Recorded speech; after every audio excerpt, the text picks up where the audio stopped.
할렐루야. 여러분의 가정에 평강이 넘치길 바랍니다. 크리스마스 시즌에 더욱 주님을 영접하는 그런 가정들이 되기를 바랍니다. 오늘은 가정교회의 제 24번째 예수님은 왜 죽으셨는가에 대한 말씀을 나누겠습니다.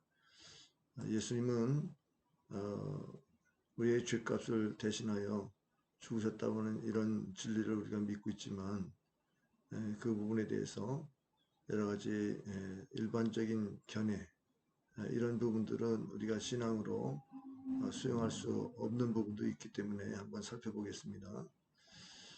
도덕적으로 가마를 주기 위해 죽으셨다는 견해입니다.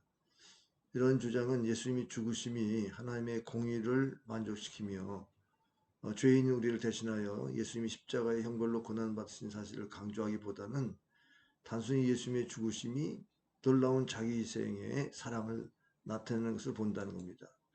그러므로 죄 없는 예수님이 자기 희생하신 그 사실을 보고 죄인들이 감동을 받아 죄를 회개한다고 본다는 것입니다. 그러나 이것은 참된 회개와 성화의 생활은 불가능하지요. 죄인이 그리스도의 속죄의 공로를 이해할 때만 그 회개와 성화의 생활이 이루어진다는 사실을 모르는 데서 일어난 잘못된 주장입니다. 두 번째로는 모범을 보이신 죽음이라는 견해입니다. 예수님의 죽음은 죄에 대해서 대속의 죽음이 아니라 자기 주장하는 진리가 진실함을 증명하기 위해서 그렇게 돌아가셨다는 어떤 결사항쟁의 의미, 이런 것은 비성경적밖에 없습니다. 예수님의 죽음이 죄 없는 인생을 대신하여 죽으신 하나님의 사랑을 표현하기보다는 자기 주장을 피로 인치까지 나타낸 것이라고 이렇게 주장한다는 것이죠. 이렇게 되면 예수님의 죽음을 보지 못한 구약의 성도들이나 어린이들의 구원은 불가능하게 됩니다. 이 주장은 예수님의 죽음보다 삶에 더 치중하고 사복음에 강조된 순환과 죽음의 의미를 약화시켰습니다.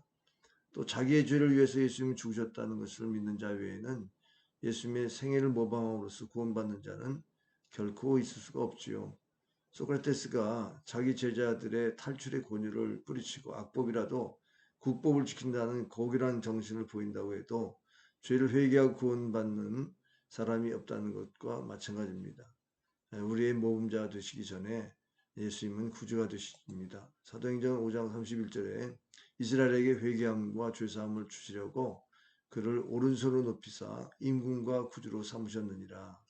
분명히 우리에게 회개함과 죄사함을 주시려고 예수님은 죽으시고 부활하셨다는 것입니다. 그 다음에 세 번째 변사설의 설명입니다.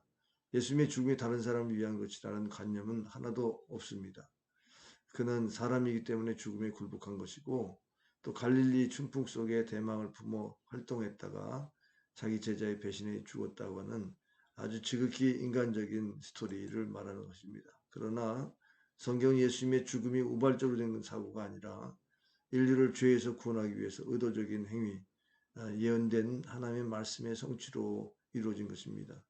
사도행 이사야서 53장 5절에 보면은 그가 찔림은 우리의 허물 때문이요 그가 상함은 우리의 죄악 때문이라.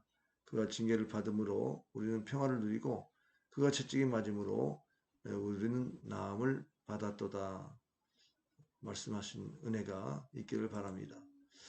마가복음 9장 31절에 이는 제자들을 가르치며 또 인자가 사람들의 손에 넘겨져 죽임을 당하고 죽은 지 3일 만에 살아나리라는 것을 말씀하셨기 때문이더라. 마가복음 9장 31절 말씀을 통해서 보면 예수님의 십자가와 죽으심과 부활하심이 결국 제자들이 다시 예수님을 따르는, 순교하기까지 예수님을 따르는 제자들이 될 수 있는 근거가 된 것입니다. 그 다음에 네 번째는 사탄 배상설이 있습니다. 이 이론은 하나님께서 자기 백성을 구원하기 위해서 예수 그리스도를 배상물로 사탄에게 헌납했다는 것입니다. 그래야 사탄은 그리스도의 헌납을 받고 하나님의 백성을 해방시켰다고 보는 것입니다. 그러나 이것은 속죄의 대상물로 사탄에게 줄 것이 아니라 하나님의 손상된 공의를 충족시키기 위해서 하나님께 드려야 마땅치 않겠습니까? 사탄은 죄인에 대한 법적 청구권을 가지지 못하였습니다. 죄인의 해방을 위해서 보상을 받을 이유가 절대 없습니다. 그 외에도 신비설, 점진적으로 죄가 근절된다는 이론 등등이 있습니다. 그러나 우리는 그리스도의 죽음은 우리의 죄를 대신하셨다는 대성론을 믿는 것입니다. 예수님이 우리의 죄를 단번에 담당하심으로 우리의 죄가 속량받은 이 진리를 우리는 변함없이 믿어야 할 것입니다. 오늘은 여기까지 하겠습니다. 여러분의 가정 안에 교회가 세워지는 이런 비전 안에서 늘 주님께 예배하는 평강의 주님이 함께하는 예배가 살아있는 가정이 되길 바랍니다. 네, 감사합니다. 메리 크리스마스.